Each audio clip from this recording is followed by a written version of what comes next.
March 4, 1944. Dawn over central Germany. The sky above Berlin is thin and pale, streaked with the vapor trails of departing reconnaissance planes. Luftwaffe pilots stand on the tarmac, breath visible in the cold morning air. Alarms echo from hangars. Another formation inbound from the west. They've seen it before. The great American armadas, B-17s and B-24s, lumbering across the continent. Usually the pattern is familiar. The escorts stay until the Rhine, maybe a bit farther. Then they turn back, low on fuel. Beyond that line, the bombers are alone, waiting for the German fighters. Engines roar to life as Messerschmitts and Focke-Wulfs scramble into formation. Somewhere above the clouds, hundreds of bombers are already crossing the frontier. The pilots grin inside their oxygen masks. It will be another day of hunting heavy bombers until suddenly something gleams against the sun. Fast, sleek, silver. They dive to intercept, expecting thunderbolts. But the aircrafts don't turn back. They climb, accelerate, and stay with the bombers, even as Berlin's skyline comes into view. "It's impossible," one pilot mutters. No Allied fighter has ever made it this far. Yet there they are, P-51 Mustangs, gliding above the Reich, their long noses flashing like blades in the morning light. For the Luftwaffe, this moment marks the beginning of the end, because now the bombers are never alone, and the German pilots can't quite believe what they're seeing. The question is, how did the Allies make it possible? By late 1943, the air war over Europe had reached its most brutal phase. Every morning, the roar of engines filled the English countryside as endless lines of bombers lifted into the pale sky. The U.S. 8th Air Force, newly established in Britain, had begun its Great Daylight Offensive, a campaign to destroy Germany's industrial heart from the air. It was an operation of immense scale and staggering cost. The Flying Fortresses and Liberators, the B-17s and B-24s, formed tight boxes of formation, hundreds at a time, their silver wings glinting as they crossed the channel. Each carried bombs, hope, and the quiet dread of what awaited them beyond the Rhine. For the first leg of the journey, American fighter escorts, P-47 Thunderbolts and P-38 Lightnings, flew alongside, their radial engines thundering in steady rhythm, but fuel was always the enemy. The Thunderbolts, powerful but short-legged, could only accompany the bombers for a few hundred miles before turning back. Once they left, the bombers flew on into the most dangerous airspace in the world and deep inside the Reich, waiting. For them were the hunters of the Luftwaffe. German fighter groups, the Jagdgeschwader, ruled the skies beyond the escort line. Veterans of the Battle of Britain and the Eastern Front, they flew Messerschmitt Bf-109s and Focke-Wulf 190s with deadly precision. The bomber crews called it the Black Corridor, a region of death between the limits of Allied fighter range and the safety of the target. Each mission became a test of endurance and survival. Without escorts, the bombers faced wave after wave of German attacks, head-on passes, diving strikes, cannon fire tearing through formation. Flak shells filled the sky like black flowers. Engines burned. Crews bailed out into freezing air. Loss rates were catastrophic. In the fall of 1943, the U.S. 8th Air Force lost over 60 bombers in a single raid against Schweinfurt and Regensburg, more than 600 airmen killed or captured in one day. Commanders knew the math didn't add up. No Air Force could sustain such losses and continue the campaign. The strategy itself, daylight precision bombing, was under question. The British had already turned to night raids for safety, but the Americans insisted on striking by day, believing in accuracy and discipline. The challenge was range. They didn't need a stronger bomber. They needed a guardian that could fly with them to the target and home again. In briefing rooms across England, officers and engineers debated solutions. Auxiliary tanks, modified fighters, new engines. Every idea ran into the same wall: weight and fuel. No existing Allied fighter could fly from England to Berlin and back, nearly 200 miles round trip, without sacrificing speed or firepower. And yet, somewhere in the background, an aircraft was waiting, one that had been overlooked, almost forgotten, a design that would soon rewrite the balance of air power. It was sleek, low, and unassuming, built not by government order, but by a company eager to prove itself. Its name was the North American P-51 Mustang, a fighter about to change everything. The P-51 Mustang's story began not in Washington or London, but in a meeting room in 1940, before America had even entered the war. At the time, Britain was desperate for fighters. The Royal Air Force had survived the Battle of Britain but needed replacements fast. British officials approached North American Aviation with a request: produce more Curtiss P-40 Warhawks under license. But North American's engineers, led by James Dutch Kindleberger and Edgar Schmood, made a bold proposal. They could design something better. Within 120 days, the team produced the first prototype of a completely new fighter. It was fast, elegant, and aerodynamically ahead of its time.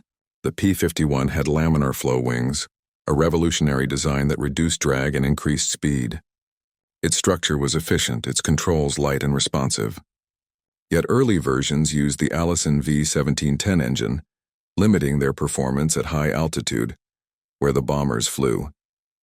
The British tested it and saw promise, but not perfection. The Mustang was agile at low levels, deadly as a reconnaissance or ground attack aircraft, but it simply couldn't breathe in the thin air above 20,000 feet. For now, it would remain a supporting player. Then came the turning point, a moment of engineering genius that would alter the war's course. In 1942, British test pilots fitted the Mustang's airframe with the Rolls-Royce Merlin engine, the same power plant that gave the Spitfire its legendary performance. The result was nothing short of astonishing. The new Mustang climbed higher, flew faster, and, most importantly, could sustain that power at bomber altitude. With drop tanks attached under its wings, its range more than doubled. For the first time, the Allies had a fighter that could go the distance. Back in America, Packard began building the Merlin under license. North American refined the design further, producing the P-51B and later the definitive P-51D, with improved visibility, range, and firepower. It carried 650 caliber machine guns, could exceed 430 miles per hour, and could with twin external tanks, escort bombers all the way to Berlin. By late 1943, the first squadrons began arriving in England. The bomber crews noticed the difference immediately. The Mustangs flew faster, climbed higher, and stayed longer. They weren't heavy like Thunderbolts nor temperamental like Lightnings. They were balanced, graceful yet deadly. When the 8th Air Force launched its next deep penetration raids, the Mustangs followed them farther than any escort had before. Luftwaffe pilots expected the escorts to turn back at the usual point, somewhere near the German border. But this time the silver fighters didn't disappear. They kept climbing, kept circling, even as the bombers crossed the heart of Germany. It took time for the Luftwaffe to realize what it meant.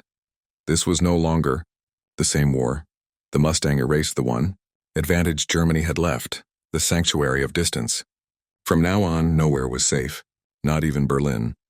And as the winter of 1944 approached, both sides prepared for a new kind of battle, one that would test not just machines but endurance, strategy, and morale. The skies over Europe were about to become the ultimate proving ground. For the men who flew in the bombers, the arrival of the P-51 Mustang felt like the lifting of a curse. Before the Mustang, every deep penetration raid carried a silent fear. The moment the escorts turned back, the sky seemed to darken. Gunners scanned the clouds, knowing what was coming. The black crosses, the streaking fighters, the sudden explosions that tore through formation. Many crews didn't live to see the target. Now, for the first time, they could look out their windows and see something extraordinary. Sleek silver wings keeping pace beside them, shimmering in the sunlight. Pilots of the 8th Air Force described the sight with a mix of disbelief and relief. The Mustangs were still there, one recalled. They just wouldn't leave. To the bomber crews, the Mustangs were not just escorts. They were guardian angels.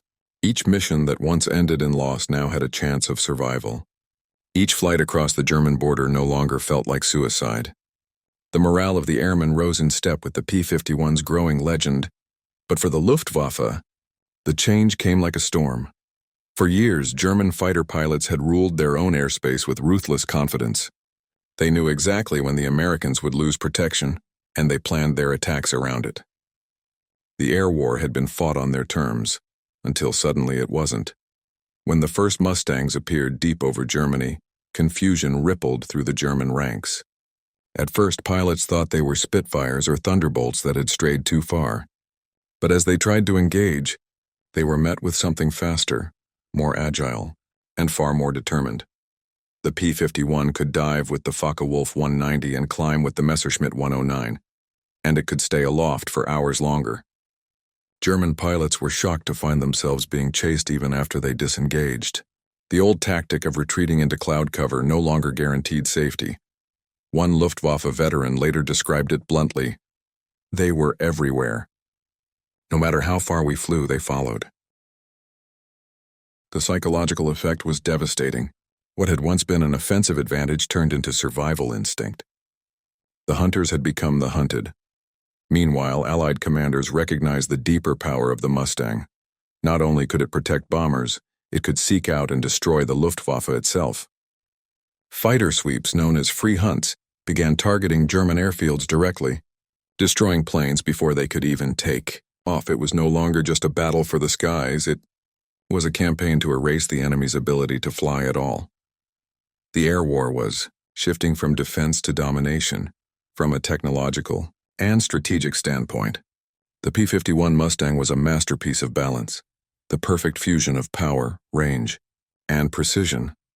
Its secret lay not only in the Merlin engine's horsepower but in how it used that power. The laminar flow wing, carefully sculpted and polished, reduced drag dramatically. The long, slender fuselage gave the aircraft unmatched aerodynamic efficiency, allowing it to slice through the air with less fuel consumption. Every detail, from its radiator placement to its drop tanks, was designed for endurance without compromise. That endurance was everything. With twin 75-gallon tanks slung under its wings, the Mustang could fly more than 1,500 miles, enough to escort bombers from England to Berlin and back, with time to fight in between. And when the external tanks were dropped, the aircraft became a pure predator, light, fast, and lethal. But range alone didn't win the air war. It was how the Mustang was used.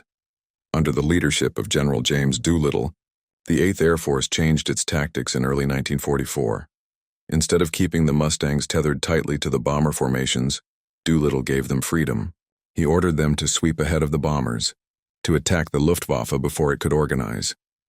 The idea was radical: to take the fight to the enemy, not wait for the ambush. It worked. The Mustangs tore into German formations, scattering them before they could reach the bombers.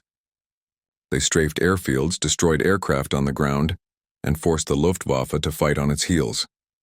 For the first time, German pilots were reacting, not dictating. The Luftwaffe's losses mounted with alarming speed. Experienced aces, men who had survived years of combat, were shot down in growing numbers. Replacements were younger, less trained, and entering a battle they could no longer control. The German air defense network, once feared for its precision, began to unravel under constant assault, and behind every German defeat, there was a Mustang. Yet the story wasn't just about machines or tactics. It was about the human cost on both sides. For American pilots, long-range escort missions were grueling, 7-hour flights in freezing, oxygen-thin altitudes. Many described the exhaustion as physical pain, but the belief that they were turning the tide kept them flying. For German pilots, the skies that once represented pride and mastery had become a place of dread. They watched their airfields burn, their comrades fall, their homeland darkened beneath contrails that stretched toward Berlin. What had begun as an age of glory for the Luftwaffe was now an age of loss. The balance of the air war had shifted, permanently, and the moment of realization would come soon, in the cold blue sky above Germany's capital, a moment when German pilots finally saw the impossible, Allied fighters over Berlin, and none of them turning back. March 4, 1944, the day the Luftwaffe's illusion of air superiority died.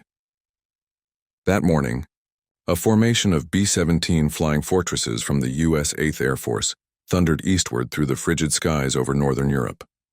Their target, Berlin, it was to be the first full-scale daylight raid on the German capital, a direct challenge to the Reich's heart and the morale of its people. But the mission carried a secret, one that would change the air war forever. For the first time, the bombers were not alone. Above and around them flew their new guardians, P-51 Mustangs of the 4th and 357th Fighter Groups. The silver shapes gleamed against the high-altitude haze, their long noses slicing through the thin air, their drop tanks swaying gently under their wings. As the formation approached central Germany, the Luftwaffe scrambled everything it had. Bf-109s and Fw-190s from JG-11, JG-26, and JG-54 climbed in waves to intercept. On the radar screens below, operators watched the American formation stretch like a storm front across the map. But something was wrong. The escorts weren't turning back. At first, German pilots assumed it was a mistake. No Allied fighter could possibly reach Berlin and still have fuel to fight, let alone return home. But as they closed in, they saw the truth. The Mustangs were still there, climbing, turning, waiting. The first clashes erupted over Hanover. Luftwaffe squadrons dove into the bomber stream, expecting the usual few minutes of engagement before the escorts peeled off. Instead, the Mustangs followed them down, fast, coordinated, relentless. The battle that unfolded was chaos and shock. German pilots, trained to attack from high above, suddenly found themselves countered at every altitude. The P-51s dove at incredible speeds, catching even the nimble Fw-190s off guard. Their 650 caliber guns tore through German formations, their tracers cutting clean lines through the sky. By the time the bombers reached Berlin, the impossible had become reality. Allied fighters were still with them, circling the capital, driving away interceptors, clearing the airspace over the Reich's core. For the first time in the war, American bombers dropped their loads on Berlin in broad daylight and survived the return trip. Reports from the ground described the disbelief among German civilians and officers alike. Berliners, who had grown used to night raids by the RAF, now saw daylight attacks escorted by enemy fighters. Panic spread through the city's defenses. In the Luftwaffe's command rooms, the realization sank in. The Americans had achieved what had once been deemed impossible: continuous escort from England to Berlin and back. The Reich's airspace, once thought untouchable, had been breached in full daylight. That mission marked not just a tactical victory, but a psychological collapse. The Luftwaffe was no longer defending Germany. It was merely delaying defeat. The Mustang had proven its reach, and now there would be no turning back, for either side. In the weeks that followed the first Berlin raid, the Allied air campaign transformed into a storm of precision and endurance. The Mustang had redrawn the map of air combat, and the Luftwaffe knew it. March gave way to April 1944, and the skies over Germany became a daily battlefield. The Americans called it Big Week. Dozens of coordinated raids targeted aircraft factories, fuel depots, and assembly plants, the lifeblood of German aviation. Each strike was escorted by squadrons of P-51s sweeping ahead of the bombers like silent predators. For German pilots, there was no longer a front line. Combat could begin anywhere, over the Ruhr, the Harz Mountains, or even within sight of Berlin's radio towers. Once they had waited for the bombers. Now the bombers brought the fighters to them. One Luftwaffe ace, Major Wilhelm Ferdinand Galland, described the horror of seeing American fighters appear over his home airfield as he prepared for takeoff. "They were there before we were airborne," he wrote. "They hunted us like wolves." By mid-1944, the Luftwaffe's attrition had become catastrophic. Hundreds of aircraft were destroyed not in air battles but on the ground, strafed by roving Mustang patrols. Veteran pilots were dying faster than they could be replaced, and the replacements, young, barely trained cadets, faced an enemy that could outfly, outgun, and outlast them. The statistics told the story. In just 5 months, the Luftwaffe lost more than 2,000 fighters and nearly 20% of its experienced pilots. Fuel shortages compounded the disaster.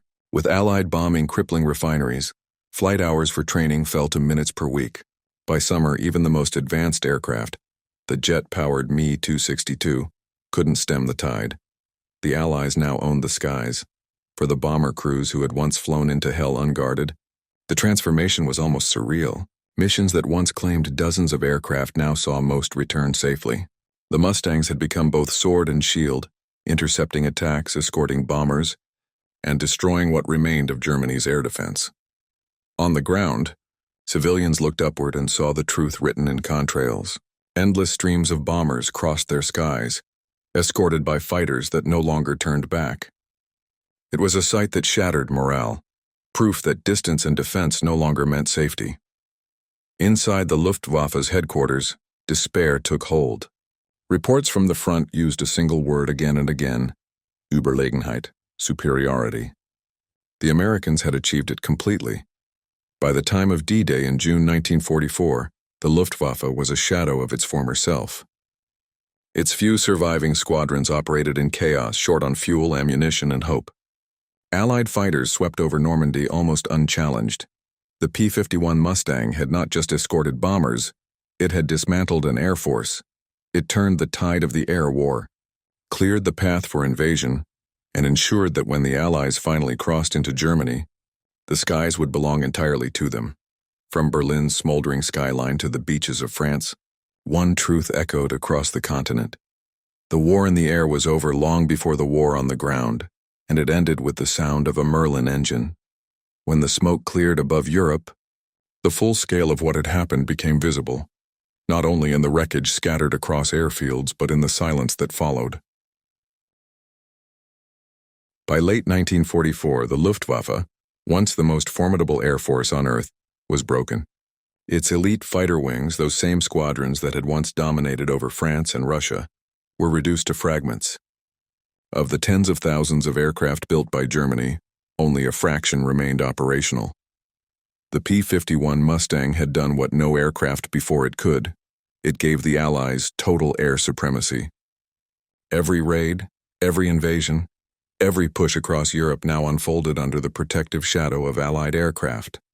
German troops learned to fear the drone of engines overhead, not because of the bombers but because of the fighters that hunted with ruthless precision. Rail lines, bridges, and convoys became easy targets. Any movement in daylight risked destruction from above. The Mustang struck with impunity, strafing columns, cutting communications, and ensuring that no German counterattack could gather strength. It was not just an air war anymore. It was a complete strangulation of an army's ability to move, fight, or even retreat. For the Luftwaffe's high command, the numbers told a grim truth. In 1944 alone, Germany lost over 28,000 aircraft, far more than it could ever replace. The American 8th and 15th Air Forces, supported by the Mustang's reach, flew more than 300,000 sorties that year. Each mission deepened the wound. General Adolf Galland, one of Germany's most respected fighter leaders, later admitted that by 1944, the air war was lost. His words were not an excuse but a recognition of finality. The Luftwaffe's defeat wasn't due to lack of courage. It was a matter of exhaustion, of overwhelming industrial power, and of a machine like the P-51 that symbolized both. Even German civilians began to understand that their once mighty air arm was gone. The nightly bombings of Berlin, Hamburg, and Dresden were no longer interrupted by the frantic hum of interceptors. The sky that had once offered protection now delivered only fire. For the Americans, the transformation was staggering. The same crews that had once seen mission after mission end in flames were now returning home with their squadrons intact. Morale soared. The Mustang had become a legend not just for its performance but for what it represented, the turning point in a brutal war of attrition. Each returning formation was proof that the tide had finally turned. Each landing bomber, escorted to safety by its faithful Mustang guardians, marked another step toward victory. But the effects went beyond the airfields of Europe. The lessons learned from the Mustang's success began reshaping the future of aviation itself, in speed, range, and global reach, and that transformation would continue long after the guns fell silent. In the final months of the war, the P-51 Mustang was no longer simply a tool of battle. It was the embodiment of Allied air dominance. Wherever it flew, German resistance crumbled beneath its shadow. By early 1945, American and British air forces had achieved what the Luftwaffe once believed impossible: uninterrupted control of the skies from the English Channel to the Elbe River. No city, no convoy, no communication line in Nazi Germany was safe from attack. The Luftwaffe still flew, but barely. Many of its remaining pilots were teenagers with less than 50 hours of total flight time. They took to the air in outdated or barely serviceable aircraft, facing opponents with superior machines, training, and tactics. Some didn't even make it off the runway before Mustang patrols found them. When the first jet fighters, The Messerschmitt Me-262s entered combat. They arrived too late to change anything. Though fast, they lacked numbers, fuel, and experienced pilots. The P-51's long range allowed it to stalk the jets even during takeoff and landing. The technological miracle of the Me-262 was swallowed by the logistical ruin that the Mustang had helped create. Everywhere across Europe, Allied advances relied on the skies being clear. The D-Day landings, the breakout from Normandy, the crossing of the Rhine, all were made possible because German air power had been crushed months before. By the time Berlin was encircled in April 1945, the once proud Luftwaffe existed mostly on paper. Its bases were filled with burned-out shells of aircraft, its hangars reduced to rubble, its flight crews scattered or captured. The air superiority that Hitler had once declared vital to victory had slipped forever into Allied hands. For the men who flew the Mustang, the end came quietly. There were no parades in the sky, only the deep relief that their missions had helped end a nightmare. Many returned home changed, aware that the machine they had flown had not just defended them, but rewritten the fate of a continent. In sheer production, the Mustang was never the most numerous Allied aircraft. But its impact was beyond measure. It destroyed over 4,900 enemy aircraft in Europe, more than any other Allied fighter. Its presence ensured that Allied bombers could strike at will, paving the way for the destruction of Germany's war industry and, ultimately, its surrender. As Germany collapsed, General Karl Spaatz, head of the U.S. Strategic Air Forces in Europe, summarized it best. The Mustang is the aircraft that won the air war over Europe, and with that the skies fell silent, not with defeat, but with the peace that comes only after absolute dominance. The P-51 had not just escorted victory, it had carried it on its wings. The story of the P-51 Mustang is not only the story of a machine, it is the story of human ingenuity rising to meet the demands of survival. Born in urgency, refined in battle and perfected through cooperation, the Mustang symbolized what industrial might and innovation could achieve when fused with purpose. From its British-designed Rolls-Royce Merlin engine to its American craftsmanship, it represented the unity of Allied resolve, a transatlantic creation forged in the crucible of war. Its victory was not just over enemy aircraft, but over fear itself. It gave airmen the strength to fly deeper, fight harder, and believe that the impossible, reaching Berlin and returning alive, could be done. For German pilots, it marked the moment the war in the air turned from conquest to endurance. When historians look back on the air war in Europe, they often speak of numbers, sorties flown, tons of bombs dropped, aircraft destroyed. But behind every statistic is a deeper truth. The P-51 Mustang changed the very psychology of warfare. It proved that range and reliability could matter as much as speed or firepower. It rewrote how nations thought about the sky, not as a boundary, but as a domain to command. And in that command lay the key to victory. Long after the gunfire faded and the contrails disappeared, the Mustang remained a symbol of innovation under pressure, of courage over odds, and of how a single design could tilt the balance of an entire war. It soared from the fields of England to the heart of Berlin, and in doing so it carried with it the promise of freedom, written not in words, but in the echo of its engines across a liberated sky.